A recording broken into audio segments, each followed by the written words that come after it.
Shalom. Bapak Ibu sering kasih Tuhan, puji Tuhan, hari ini kita akan bersama-sama merenungkan firman Tuhan.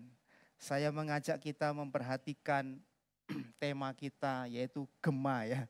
Gemar membaca Alkitab. Mari kita akan didasari melalui satu perikop di dalam kitab 2 Timotius pasal 3 ayat 10 sampai dengan 17. Kitab surat Paulus kepada Timotius yang kedua, pasal 3 ayat 10 sampai dengan 17. Mari saya akan membacakan kepada kita semua secara cepat dan kita akan memperhatikan bersama-sama. Demikian firman Tuhan.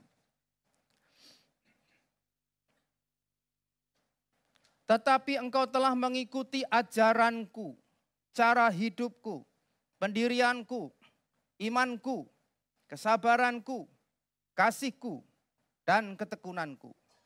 Engkau telah ikut menderita penganiayaan dan sengsara seperti yang telah kuderita di Antiokhia dan di Ikonium dan di Listra. Semua penganiayaan itu kuderita dan Tuhan telah melepaskan aku daripadanya. Memang setiap orang yang mau hidup beribadah di dalam Kristus Yesus akan menderita aniaya. Sedangkan orang jahat dan penipu akan bertambah jahat. Mereka menyesatkan dan disesatkan. Tetapi hendaklah engkau tetap berpegang pada kebenaran yang telah engkau terima dan engkau yakini dengan selalu mengingat orang yang telah mengajarkannya kepadamu. Ingatlah juga bahwa dari kecil engkau sudah mengenal kitab suci yang dapat memberi hikmat kepadamu dan menuntun engkau kepada keselamatan oleh iman kepada Kristus Yesus. Segala tulisan yang diilhamkan Allah memang bermanfaat untuk mengajar, untuk menyatakan kesalahan, untuk memperbaiki kelakuan, dan untuk mendidik orang dalam kebenaran. Dengan demikian, tiap-tiap manusia kepunyaan Allah diperlengkapi untuk setiap perbuatan baik. Amin. Bapak Ibu saudaraku yang dikasihi oleh Tuhan, bersyukur bahwa kita terus diberikan kesempatan untuk belajar firman Tuhan. Tapi sekalipun demikian memang tidak semua orang memiliki kesempatan yang sama. Kalau kita melihat satu survei, Bapak Ibu, mungkin kita bisa lihat surveinya, bisa masuk kategori kira-kira bagaimana. Survei ini dilakukan memang enggak muncul ya di layar ya. Munculnya di sana. Oke, survei ini memang dilakukan di Amerika ya, di Amerika. Dan di dalam survei ini kita melihat untuk setiap orang yang mengaku Kristen dan setiap orang yang memiliki kitab suci, disurvei apakah mereka itu membaca Alkitab dalam kurun-kurun waktu tertentu. Cukup mengagetkan Bapak Ibu sekalian bahwa ada sekitar 40% yang sama sekali tidak membaca firman Tuhan. Selesai.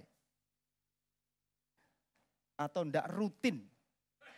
Kalau kita lihat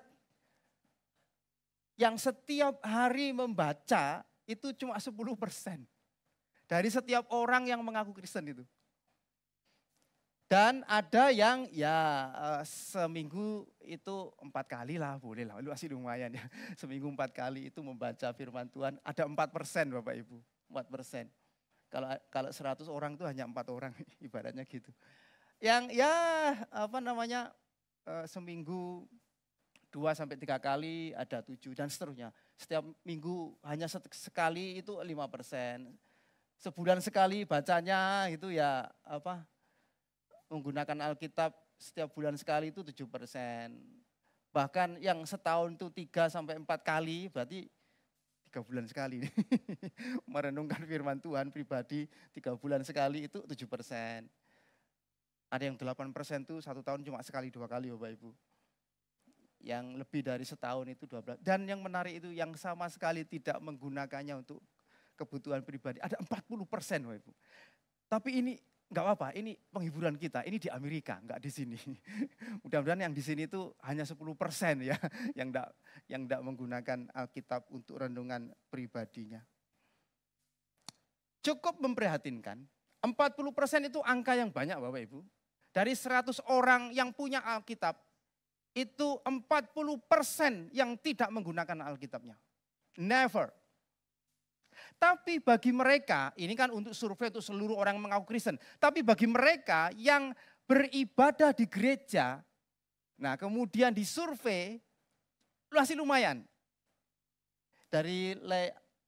Silakan di next. Nah ini dari surveinya Lifeway ya. Lumayan, mereka yang menggunakan setiap hari itu 32%. Renungan tiap hari, Bapak Ibu. Yang seminggu sekali 27 dan yang tidak pernah menggunakan setiap hari bahkan selama hidupnya itu hanya 12%. Lumayan untuk mereka yang rutin beribadah ke gereja. Yang sering beribadah ke gereja. Angkanya lebih lumayan Bapak Ibu sering kasih oleh Tuhan. Ya, angka-angka ini mungkin hanya sekedar angka lah. Mungkin tidak terlalu membuat kita berpengaruh karena kita memang di Alkitab itu kan nggak ada catatan untuk membaca habis kitab suci, memang nggak ada Bapak Ibu.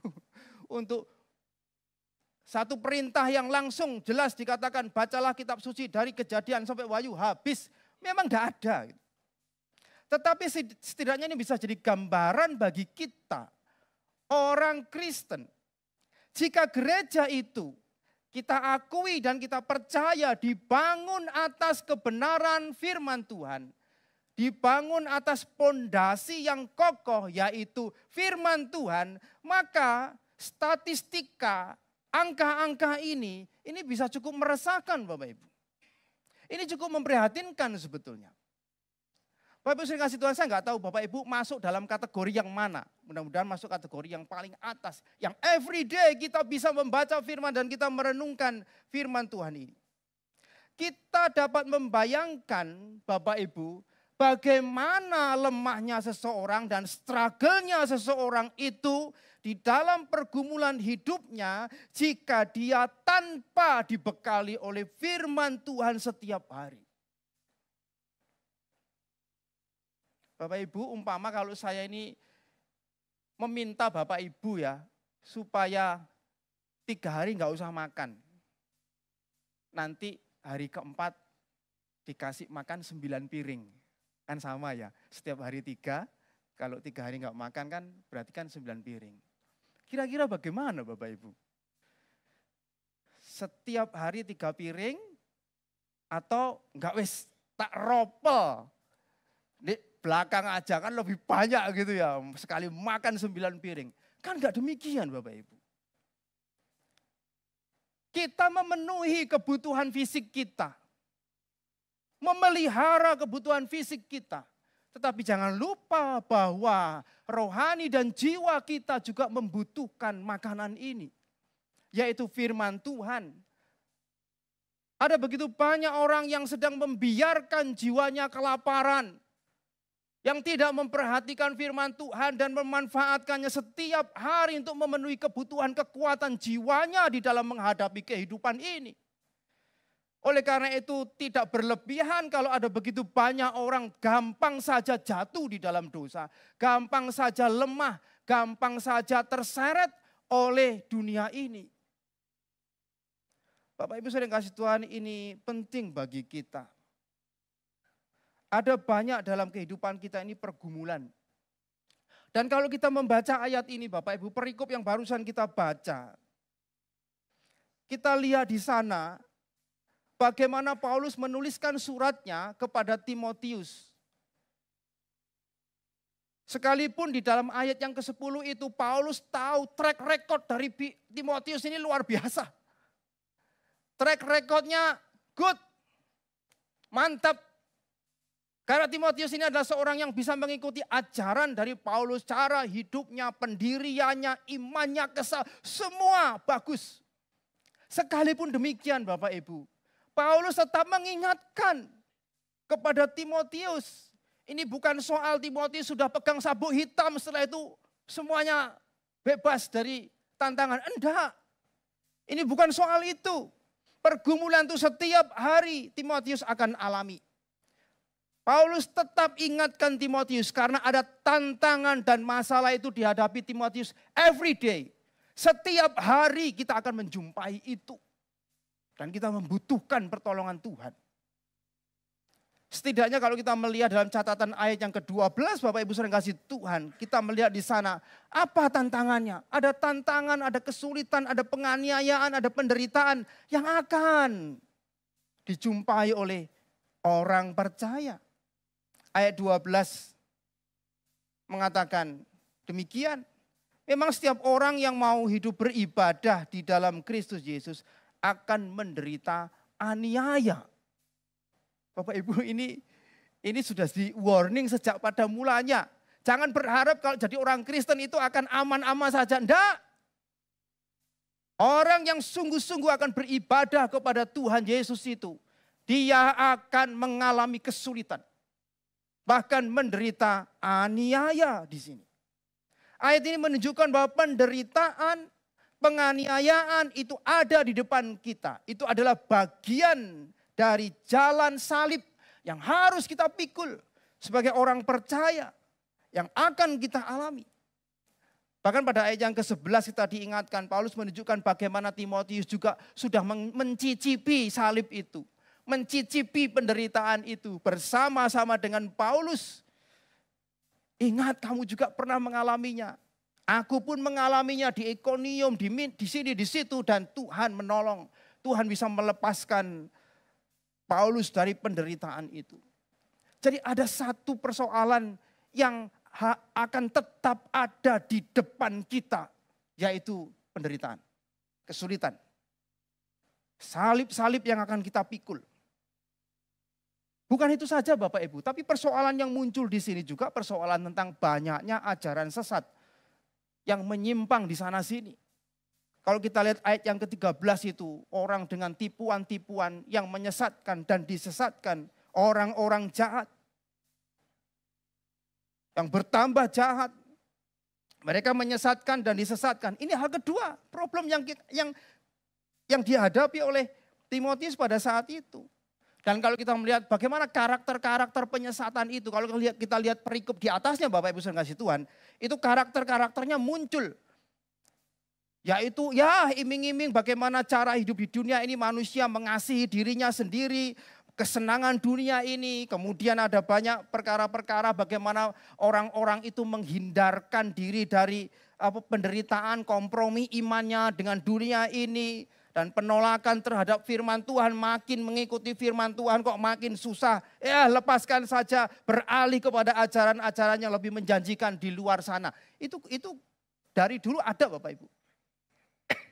Paulus mengingatkan, bahaya dari ajaran sesat itu seringkali menarik orang untuk mencintai dirinya. Dan mencintai dunia ini lebih daripada Allah. Yang akhirnya apa? Ya membuat mereka akhirnya meninggalkan Tuhan. Meninggalkan iman yang sejati demi dunia dan kesenangan. Bapak Ibu, tanpa pengenalan, tanpa pengertian yang benar dari firman Tuhan, maka terlalu gampang orang itu akan jatuh dan disesatkan. Percayalah. Dan dua problem besar ini relevan hari ini Bapak Ibu. Dua masalah besar ini, penderitaan dan ajaran sesat, relevan hari ini. Bapak Ibu sering kasih Tuhan, ini ada di depan mata kita. Penganiayaan, penderitaan, penyesatan, tipu daya, dan daya tarik dunia. Banyak orang itu yang kecewa Bapak Ibu. Jadi orang Kristen kok tambah susah ya gitu ya. Jadi orang Kristen kok banyak masalah ya. Sehingga mulai berpikir, koyo gak tepak ya, kayak gak pas iki. Cari jalan lain lah. Mulai banyak orang yang berpikir Bapak Ibu, gak tahan. Banyak orang yang mengalami sakit begitu ya. Ya sakitnya kalau sehari 2 hari sih. Ya tapi sakit panjang itu. Wah menderita kemudian gitu ya. Mulai lelah. Mulai tidak bisa lagi berharap kepada Tuhan. Sehingga mudah sekali cari alternatif lain Bapak Ibu. Sana diikuti, itu diikuti. Jumpa jampi ini diikuti, ini diikuti. Ya mulai pokoknya yang penting sembuh, yang penting bisa lepas, yang penting bisa sehat. Itu Bapak Ibu. Tidak gampang Bapak Ibu. Di dalam penderitaan itu. Banyak orang yang karena penderitaan, karena duka cita yang amat dalam, karena aniaya, karena mungkin pekerjaan yang tidak memadai, karena finansial yang ambruk dan lain sebagainya. Mulai lemah imannya dan mencari alternatif lain di luar kekristenan. Lihat Bapak Ibu. Kita diperhadapkan dengan berbagai macam kenyataan seperti ini di dunia ini. Dan cilakanya banyak orang mulai andalkan pengertiannya sendiri. Banyak orang mulai mengandalkan kekuatannya sendiri. Pikirannya sendiri. Apa yang terjadi Bapak Ibu? Apa yang terjadi? Dan siapa yang akan dikorbankan? Siapa yang akan ditinggalkan? Demi bisa keluar dan lepas dari masalah penderitaan dengan lebih cepat. Dan sering kali Bapak Ibu, tidak jarang yang dikorbankan adalah Tuhan sendiri. Yang ditinggalkan adalah gerejanya. Dan orang akan semakin jauh dari Tuhan. Karena anggap yang salah tentang Tuhan dan tentang gerejanya. Bapak Ibu, ini nyata dalam kehidupan kita dan dekat dalam kehidupan kita. Belum lagi penyesatan. Penyesatan ada di mana-mana. Filsafat-filsafat dunia ini di depan mata kita yang kadang secara nggak sadar kita juga mengikutinya Bapak Ibu. Yang bisa membingungkan orang percaya filsafat-filsafat dunia di sekitar kita kelihatannya itu baik tapi nggak sesuai dengan firman Tuhan. Kelihatannya baik tapi nggak sesuai. Itu bisa jadi Bapak Ibu. Ada orang berkata, kamu nek beragama itu nggak usah terlalu fanatik lah. Gitu ya. Nggak usah terlalu, teman-teman nggak usah terlalu fanatik. Semua agama ini mengajarkan kebaikan. Jadi semua itu benar. Itu terjadi dan ada. Apalagi orang mengatakan hidup ini yang penting niatnya lah. Yang penting niatnya baik. Terlepas tindakannya menyimpang dan lain sebagainya. Tetap dipuji karena yang penting niatnya baik. Ini kan model-model kayak Robin Hood dulu itu kan ya. Niatnya baik, bantu orang miskin. Tapi dia nyuri barangnya orang. Itu filsafat dunia seperti itu. Yang bisa membingungkan kita, yang kita bisa terjebak ke sana. Sementing niatnya baik. Apalagi orang berkata, hidup ini sementing ikuti suara hatimu. Wah gitu ya, yang mudah-mudah nih. Ikuti hasratmu. Ikuti suara hatimu. Gak usah dengarkan kiri kanan gitu ya. Wah, ini bisa berbahaya di filsafat dunia juga ya. Suara hati itu pun sudah rusak Bapak Ibu. Tapi itu yang terjadi. Belum spirit materialisme yang hidup di tengah-tengah dunia ini. Yang membawa orang akhirnya mengejar sedemikian rupa. Pekerjaan itu untuk sebuah kebutuhan. Itu mendesak kita. Kita bisa punya alasan untuk tidak beribadah.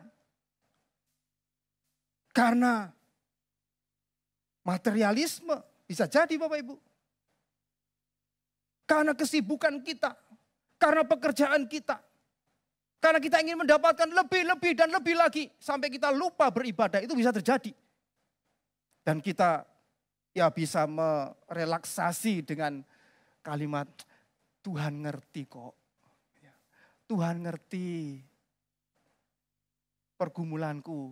Aku gak bisa ibadah, Tuhan ngerti kok. Tuhan ngerti Bapak Ibu. Tuhan pasti mengerti. Tapi kita seringkali yang tidak mengerti Tuhan. Menempatkan kebahagiaan dan kenyamanan itu di atas segala-galanya. Apalagi kalau ada kalimat, percuma nang gereja, rajin, tapi hidupnya pas-pasan. Miskin lagi, untuk apa? Ada orang yang bisa terpengaruh Bapak Ibu. Inilah dunia yang ada di depan kita. Belum lagi spirit hedonisme, belum lagi hal-hal yang lain. Begitu banyak yang dapat membingungkan kita Bapak Ibu. Ojo kakean dongo lah, yang penting aksi gitu ya. Bapak Ibu, ini tipuan dunia. Dengan cara apa kita dapat berjaga? Dengan cara apa kita dapat memfilter dan bisa teguh di dalam kebenaran di tengah-tengah semua penderitaan dan pendapat-pendapat yang seperti itu? Itulah mengapa tanpa firman Tuhan orang gampang sekali terjatuh dan tersesat. Karena itu Paulus mengingatkan kita di sini. Pada ayat yang ke-14 sampai dengan 15. Hendaklah engkau tetap berpegang pada kebenaran itu. Ingatlah juga bahwa dari kecil engkau sudah mengenal kitab suci. Yang dapat memberimu hikmat, bijaksana, dan menuntun engkau kepada keselamatan. Oleh iman di dalam Kristus Yesus. Paulus mengingatkan itu adalah resep yang tidak bisa dibuang di dalam menghadapi situasi dunia yang seperti ini. Kecuali kita akan gampang-gampang jatuh dan tersesat. Di dalam situasi ini Alkitab memiliki peran yang sangat sentral. Yang sangat penting. Dan Rasul Paulus mengingatkan Timotius untuk tetap pegang kebenaran itu. Sekalipun kau dari kecil sudah membaca firman Tuhan. Tetap teruskan baca firman Tuhan. Pegang kebenaran itu. Bahkan pada ayat yang ke-16 sampai 17, betapa Alkitab itu sangat berguna sekali. Paulus mengatakan melalui firman itu kita bisa diajar, kita bisa ditegur, kita bisa diperbaiki, kita bisa dididik di dalam kebenaran. Sehingga orang percaya itu bisa diperlengkapi untuk bisa melakukan pekerjaan-pekerjaan yang baik. Ini kuasa firman Tuhan yang dikerjakan oleh Roh Kudus yang kita renungkan itu pasti akan berbuah baik.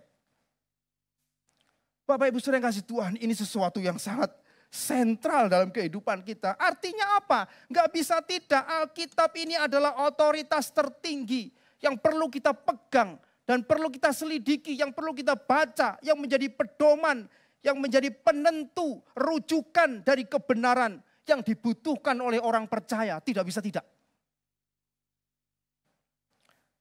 Sehingga kita tidak gampang jatuh dan meninggalkan Tuhan. Sehingga kita tidak mudah tersesat oleh keinginan dunia ini dan keinginan kita Bapak Ibu. Paulus mengingatkan Timotius sekali lagi. Untuk tetap setia kepada pengajaran firman Tuhan. Menarik kalau anak-anak sekolah minggu itu sering menyanyikan lagu apa? Firman Tuhan ada di hatiku itu ya. Guru-guru sekolah minggu sangat senang dengan lagu itu. Firman Tuhan ada di hatiku. Ada di hidupku. Ada di langkahku. Dan terus bertumbuh. Biasanya gini ya loh saya. Terangi jiwaku. Lalu ada di belakangnya itu hasilnya. Itu ada 8 kali satu kata itu diungkapkan. Apa itu loh saya Ivong? Berbuah. Berbuah, berbuah. Lebih gede lagi, berbuah, berbuah. Lebih besar lagi, berbuah, sampai ngene-ngene itu anak-anak sebenarnya. Berbuah. Lalu katanya begitu. Firman Tuhan yang ada di dalam hati kita dan akan berbuah. Ini menunjukkan bahwa Alkitab itu bukan hanya materi intelektual kita. Alkitab bukan hanya bahan belajar kita. Alkitab bukan hanya bahan pengetahuan kita untuk memahami doktrin-doktrin saja, bukan semata-mata itu, tetapi juga membentuk karakter kita dan tindakan orang percaya. Sehingga boleh dikatakan itu berbuah, dihasilkan. Dan Paulus menegaskan kembali menyebutkan bahwa kitab suci mempersiapkan orang percaya untuk setiap pekerjaan baik. Ayat yang ke-17. Ini berarti apa Bapak Ibu? Sekalipun keselamatan itu adalah kasih karunia Tuhan, pemberian Tuhan yang gratis melalui iman kita, tapi iman yang sejati itu akan menghasilkan kehidupan yang berbuah, yaitu pekerjaan-pekerjaan baik sebagai bukti iman yang hidup melalui apa? Pembacaan, perenungan kitab suci. Firman Tuhan. Bapak Ibu, ada orang punya anggapan gini. Wah, enggak perlu terlalu enggak perlu lagi kitab suci. Enggak perlu lagi firman ini, apa yang berupa ini, buku ini. Karena apa? Karena Yesus firman yang hidup itu ada di dalam hatiku. Wah, itu lebih gede daripada buku ini. Ya enggak begitu juga Bapak Ibu. Lihat semua seruan kitab suci kita. Betapa selayaknya orang Kristen itu membacanya dan merenungkan. Firman-Mu pelita bagi kakiku, terang bagi jalanku. Mazmur 119 kan, ayat 105. Janganlah engkau lupa memperkatakan kitab Taurat ini, tetapi renungkanlah itu di dalam kitab Yosua. Hendaklah perkataan Kristus, yaitu firman-Nya, diam di dalam dengan segala kekayaannya di antara kamu. Tuhan Yesus mengatakan manusia hidup bukan dari roti saja, tapi dari firman yang keluar dari mulut Allah. Kitab Roma mengatakan segala sesuatu yang ditulis dahulu telah ditulis untuk menjadi pelajaran bagi kita. Kita lihat di sini, membaca, merenungkan firman Tuhan adalah bagian hidup yang melekat dan tidak terpisahkan dalam hidup orang percaya untuk menghadapi tantangan kehidupan dan kesesatan dunia. Bapak Ibu, berserah kepada Tuhan itu bukan soal ya wes Tuhan sekarang sakarepmu Tuhan. Bukan soal itu. Tapi berserah kepada Tuhan itu bicara soal terus bergumul dan mengerti jalan Tuhan itu melalui kitab suci, melalui firman-Nya. Melalui Alkitab inilah Bapak Ibu, kita bisa apa sih? Memahami Allah dan maksud-Nya. Yang kedua, kita bisa apa? Memahami diri sendiri. Dan kita bisa apa? Mengerti bagaimana hidup sesuai dengan maksud dan tujuan Allah. Begitu sentralnya. Jadi Bapak Ibu, pesan kuatnya hari ini adalah tetap baca dan renungkan firman Tuhan. Bagi yang sudah membacanya. Bagi yang belum, mulai membaca dan merenungkan firman Tuhan. Gereja memfasilitasi untuk kita semua. Ada buku renungan harian jika kita minta. Gereja juga ada PA dan pembinaan juga ada. Hamba-hamba Tuhan juga bolehlah ditanya. Kalau untuk belajar firman. Kita juga punya alat yang canggih. Kitab suci yang ada di gadget kita masing-masing. Jadi sekarang tuh kitab suci ada di mana-mana. Nempel terus di saku kita. Nempel di celana kita. Kitab suci itu selalu dekat dengan kita. Tapi kadang merana karena kita nggak pernah membukanya. Karena itu pesan hari ini yang sangat kuat adalah baca dan renungkan. Mulai Alkitab sekarang bisa diakses di mana-mana. Setiap orang berarti betul firman Tuhan ini. Mengatakan diperlengkapi oleh kitab suci yang kita pegang di tangan kita masing-masing. Diperlengkapi untuk bisa melakukan pekerjaan yang baik. Jadi kitab suci ini harta yang sangat mulia yang ada di tangan kita setiap saat. Kalau itu ada di gadget kita. Enggak setebal buku ini Bapak Ibu kan kemana-mana kalau ada di gadget kita. Sudah begitu sangat gampang sekali kita menggunakannya Bapak Ibu. Paling tidak seumur hidup, ya ini kalau yang paling yang paling minim lah. Paling tidak seumur hidup kita tuh sudah pernah baca Kejadian sampai Wahyu Bapak Ibu. Loh, kitab-kitab sendiri loh. Kitab-kitab kita sendiri. Paling tidak seumur hidup kita pernah membacanya surat cinta dari Tuhan ini. Dari Kejadian sampai Wahyu. Yang bukan hanya sekedar soal target sih ya. Hanya bukan sekedar soal target. Tapi setidaknya ya eloknya begitulah. Jumlah kata Alkitab itu berapa Bapak Ibu? Kita bisa browsing. Kisaran 750.000 kata Alkitab kita ini. Biasanya orang baca 1 menit itu bisa mencapai 250 kata. Biasanya. Jadi kalau orang setiap hari itu bisa membaca 5 minutes saja, 5 menit saja setiap hari. 2 tahun itu selesai. 2 tahun selesai. Maukah Bapak Ibu? Menghargai surat cinta dari Tuhan ini. Bacalah. Bacalah. Bagaimana kalau bisa sehari 1 jam bisa baca. Meluangkan waktu sehari 1 jam. Terlalu panjang lah Kak Tanto, sehari 1 jam. Ya wis lah setengah jam. Gimana setengah jam? Ya mungkin ada yang oke juga lah, tapi ada yang masih sulit Kak Tanto, keberatan ya setengah jam. Langsung membaca 5 menit aja tekluk gitu. Ya oke lah, di korting 15 menit. Every day, setiap hari 15 menit. Wah aku tuh jadwalku padat Kak Tanto, sibuk banget itu ya. Ya wes lah, 5 menit. Supaya 2 tahun selesai, 5 menit. Setiap hari, yang ada di saku kita, every day, 5 menit. Wah 5 menit ini, angel Kak Tanto. Ya enggak apa-apa, enggak usah baca itu. Paling-paling yo rodok kebacut ini. Kebangetan. Pak Ibu, Tuhan menolong kita semua.